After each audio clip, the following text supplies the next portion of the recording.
Hi, it's Katrina. Number 10. The terrifying Aztec God. If you lived in ancient Mesoamerica, regardless of if you belonged to the Toltec culture or the Aztecs, there was one thing that scared you senseless. His name was Tezcatlipoca, and he was one of the most important gods from what is now Mexico all the way into Central America. He was considered invisible, omnipotent, and was the favorite god of warriors. However, he was also seen as the bringer of both good and evil. It's a little confusing, but he was particularly important for Mesoamerican cultures and was the embodiment of change through conflict, usually arguments and war. For the Aztecs, Tezcatlipoca was the supreme god of all gods and very closely associated with death. But unlike gods from other cultures like the Greeks, who sat in their castles or on top of their mountains, the Mesoamerican gods were often considered ever-present. Tezcatlipoca was always aware at every place and always watching. People were afraid of him because they believed he could interfere with their affairs. When Tezcatlipoca felt like it, he could bring people utter misery. But he wasn't necessarily all evil. In Aztec mythology, he was a vengeful god who often punished evil behavior being done in the earthly realm. Mr. T had many mythical adventures, including the creation of the first dogs. It all goes back to the flood that destroyed the world. There were two survivors who decided to cook fish, but the smoke irritated the gods so much that they complained to T. To make them happy, he cut off their heads and reattached them to their backsides, creating dogs. A bit of an overreaction, but back in the day, there was no time for nonsense. Tezcatlipoca was worshipped in special ceremonies where a handsome and brave warrior from another tribe would be captured and sacrificed with an obsidian knife. Only the best would do, and if not, Mr. T would come down and rain terror amongst the people. Number 9. Solar eclipses.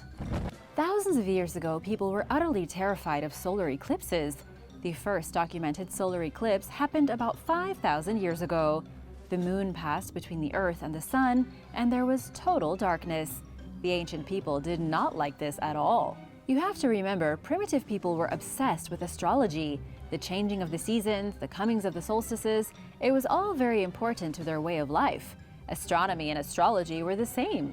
Seeing the sun blocked out in the middle of the day, all of the light just draining out of the sky like that, it would have been seen as a huge disturbance in the natural order of things. Many people would have even believed it was the end of the world. The farther back we go, the more terrified the people would have been. The earliest cultures saw the sun and the moon as supernatural gods residing over them in the sky. Almost every story in every religion began with the sun and the moon, the stars twinkling in the night, and the cycling of the seasons. When the sun went black, things were seen as very, very wrong. It would have been like actually witnessing a god above get snuffed out of existence. Even if it was only for a few seconds, it really scared people. As time went on, culture started to realize eclipses were just things that sometimes happened. To make sense of it, almost all ancient cultures resorted to a very similar story. From the Vietnamese to the Scandinavian Vikings, they told tales of a great beast eating the sun to explain the eclipse. In Vietnam, it was a frog that ate the sun. There was a mountain lion in the Andes of South America. And in Norse culture, it was the giant wolves Skoll and Hati. Number 8. The Egyptian devourer of the dead. Amit was one of the most frightening creatures the ancient Egyptians wholeheartedly believed in. He had the head of a crocodile, the torso of a leopard, and the lower body of a hippopotamus. We all know the Egyptians were fascinated with hybrid creatures, and Amit really captured the best of that obsession. He wasn't as peaceful as the Sphinx, not as lordly as Anubis with his dog head and human body. No, Amit was terrifying. But he was terrifying for a reason. Amit's job was to punish wicked people in the afterlife. When a person in ancient Egypt died, their spirit went to the next world. Their first stop was in the Hall of Ma'at. Here they would undergo the judgment of Osiris, in which their heart was placed on the scale of truth and weighed against one of the feathers of Ma'at. If the heart was lighter than the feather, they would be brought to eternal paradise. If the heart was heavier, Amit stepped in. Assuming the heart was heavy, this particular person was not good enough in their life to be welcomed into the afterlife. But they wouldn't be sent to hell or some other awful place either. Instead, Amit would literally devour their soul. The soul would then be gone forever, ripped apart by the jaws of Amit. Number 7. Comets. For the people of the ancient world, comets were yet another terrifying phenomenon to witness in the sky. Comets were almost always harbingers of doom. According to historian Duane Koenig, ancient people saw comets as warnings of dire evil. They were only very occasionally seen as harbingers of happy things, foreshadowing the birth of a prophet or a king. But these were few and far between. So comets were regarded so severely that some civilizations, like the early Persians and Koreans, would formally declare war with whichever country the comet's tail was pointing toward. If you think reasons for going to war in the modern age are ridiculous, just try being in Persia during a meteor shower.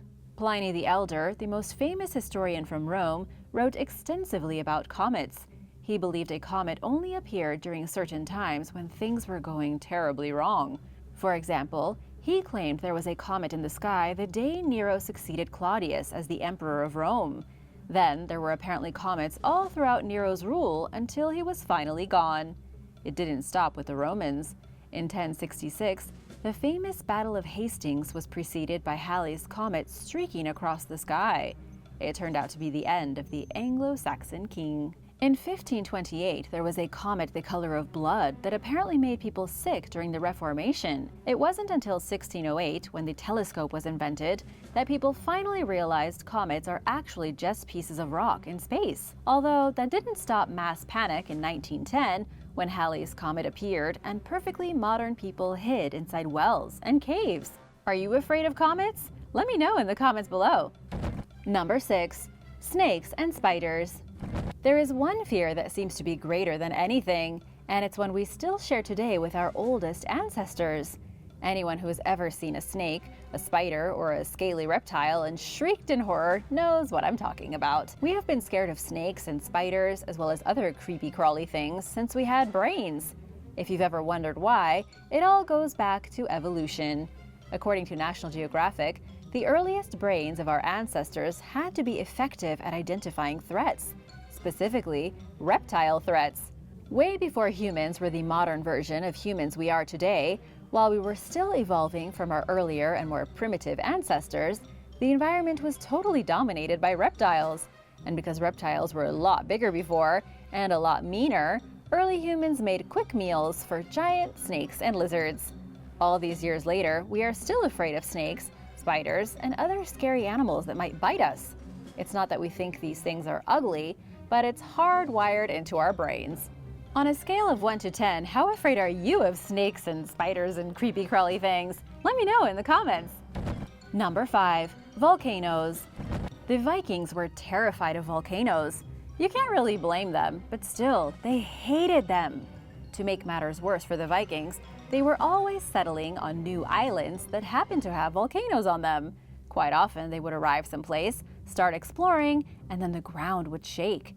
The nearby mountain would rumble, and smoke and fire would start spitting from its top. Naturally, they came to associate volcanoes with death and destruction. After all, there was no scientific way to explain a mountain exploding back in the day. The one thing that made sense to the Vikings was that it all had to do with the end of the world. In the year 934, just shortly after the Vikings arrived in Iceland, a volcanic eruption occurred. It was one of the biggest volcanic eruptions in the history of humankind. The Vikings who witnessed it had no clue what was happening. To them, the exploding mountain was the beginning of Ragnarok, the end of all things. These poor guys had just traveled to the island, just started building their settlement, and suddenly Ragnarok was filling the sky with ash and fire. What do you think would be the scariest natural phenomenon to witness if you'd never heard about it before? Let me know in the comments, and don't forget to subscribe if you haven't already. Number 4. Small groupings of holes. Modern people are just as scared of snakes as people from 10,000 years ago. But here's something even stranger than that. Modern people have an unpleasant reaction to small clusters of holes. Our ancestors were straight up terrified of them. Think of a honeycomb, soap bubbles, or aerated chocolate bubbles. You can even think of a lotus flower with clustered holes.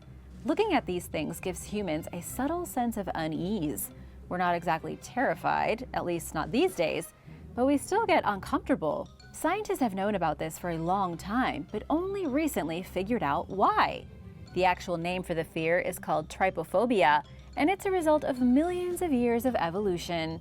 Around 16% of people have severe reactions to small clusters of holes, while many more people only have subtle reactions.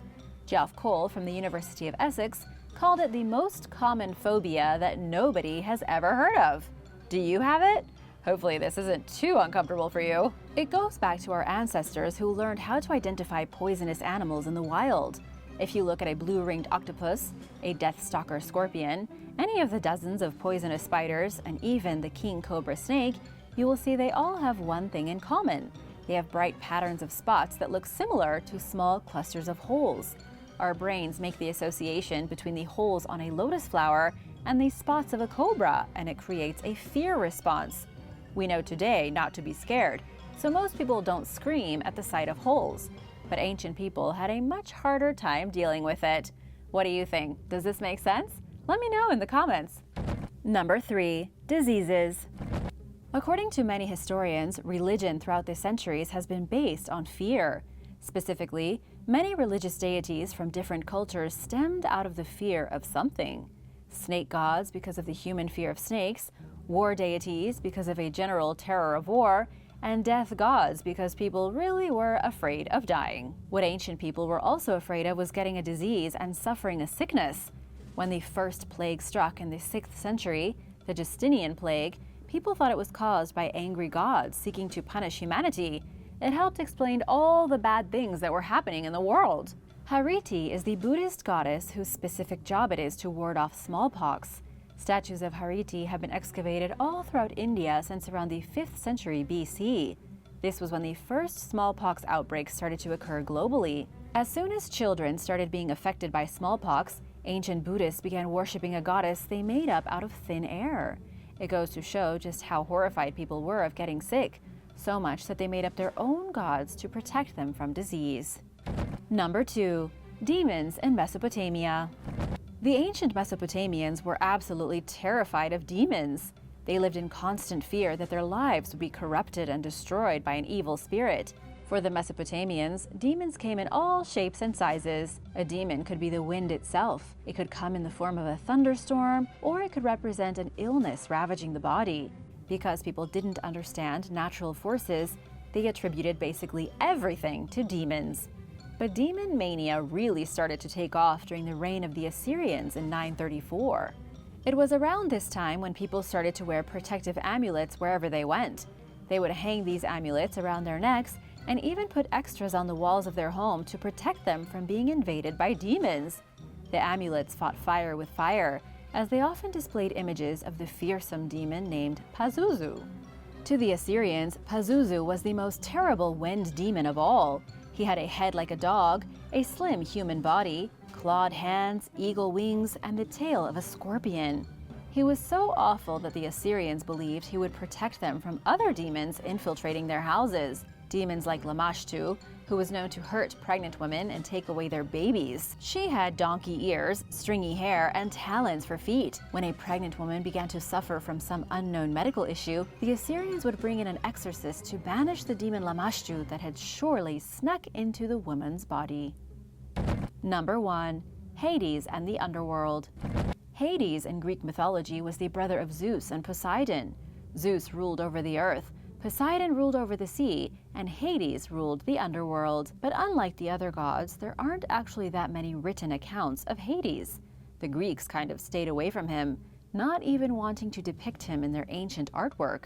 They barely created any temples to Hades. He wasn't worshipped by most common people, and many wouldn't even say his name out loud. It's because the ancient Greeks were scared of him. The Greeks believed the underworld was a particularly cruel place.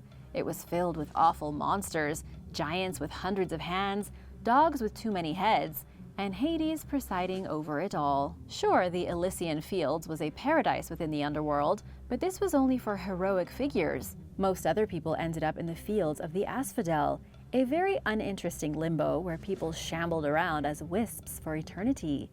Unlike the Christian view of heaven and hell, there were 3 places to go for the Greeks. If you were a hero, you went to paradise. If you were an average person, you went to the gray land of neutrality forever. But then there's the 3rd place, reserved for people who were truly bad. This place was called Tartarus, and it was where Hades devised the most evil methods of torture imaginable. The Greeks were greatly fearful of ending up in Tartarus. They were so scared of it, and the god that ruled over it, that they tried their best not to mention either of them. Thanks for watching! What things were ancient people afraid of that you would be afraid of too? Let me know in the comments below, and be sure to hit that subscribe button if you haven't already. We've got lots more videos coming up. See you next time. Bye!